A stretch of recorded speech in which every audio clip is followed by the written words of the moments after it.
श्रेयांश शहर का एक बहुत ही सफल व्यापारी था, लेकिन उसका मन हमेशा अशांत रहता था। वह अक्सर सोचता, इस दुनिया को किसने बनाया है? मेरे जीवन में इतना दुख और तनाव क्यों है? एक दिन वह शांति की खोज में एक जैन मुनि विद्यासागर के पास पहुंचा। मुनि ने आंखें खोली और शांत स्वर में कहा, वत्स, तुम उस निर्माता को बाहर खोज रहे हो जो है ही नहीं। इस संसार का कोई निर्माता भगवान नहीं है। यह ब्रह्मांड शाश्वत है, यह संसार हमेशा से है और हमेशा बना रहेगा। और यह संसार स्वनियमित है।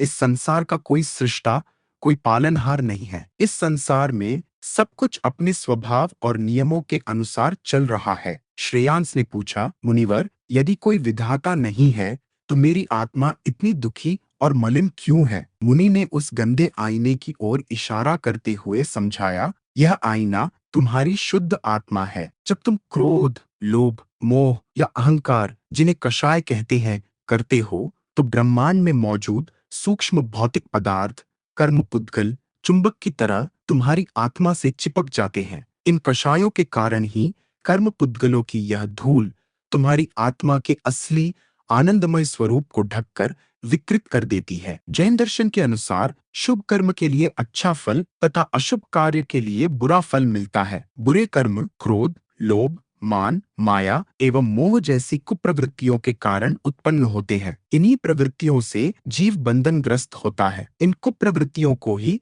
कषाय कहते हैं। कष का अर्थ संसार, जो दुखों का कारण, और आय का अर्थ लाभ है, अर्थात जो संसार को बढ़ाए। कषाय आत्मा के चारित्र गुण का घात करते हैं। ये कषाय कर्मों को अपनी ओर उसी प्रकार खींचकर चिपका लेता है जिस प्रकार गर्म लोहा पानी को अपने अंदर सोख लेता है। जैन दर्शन में यह कषाय बंधन का मूल कारण माना गया है। श्रेयांश घबरा गया, तो फिर इस धूल को कैसे साफ किया जाए? दुखों से मुक्ति कैसे मिलेगी? मुनि मुस्कुराए, सबसे पहले नई धूल को आना रोकना होगा। इसके लिए तुम्हें वैराग्य, त्याग और आत्म अनुशासन अपनाना होगा। अपनी इच्छाओं पर नियंत्रण रखो और सबसे महत्वपूर्ण है अहिंसा। मन, वचन और कर्म से किसी भी जीव को कष्ट न पहुंचाना ही जैन धर्म का सर्वमान्य और केंद्रीय नैतिक सिद्धांत है। जब तुम जीवों के प्रति करुणा रखोगे तो नए बुरे कर्म पुद्गल आत्मा से चिपकना बंद हो जाएंगे। और जो पुरानी धूल चिपकी है, उसका क्या? श्रेयांश ने जिज्ञासा से पूछा। मुनि ने उसे मुक्ति का अंतिम मार्ग बताया।